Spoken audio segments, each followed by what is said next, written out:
भारतात एक सार्वभौम समाजवादी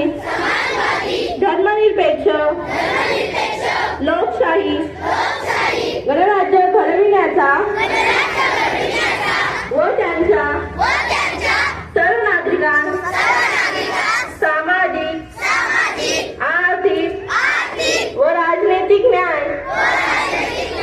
विचार अभिव्यक्ती विश्वास श्रद्धा व उपासना यांचे स्वातंत्र्य दर्जाची व संधीची समानता निश्चितपणे प्राप्त करून देण्याचा आणि त्या सर्वांमध्ये व्यक्तीची प्रतिष्ठा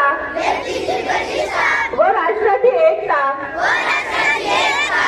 आणि एकात्मता याचे आश्वासन देणारी बंधुता प्रबंधित करण्याचा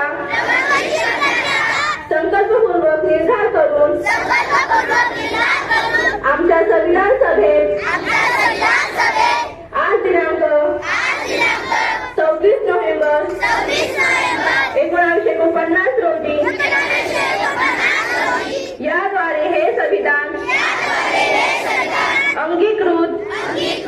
आणि अधिनियमित करून स्वतः प्रत अर्पण करीत आहोत. जय हिंद.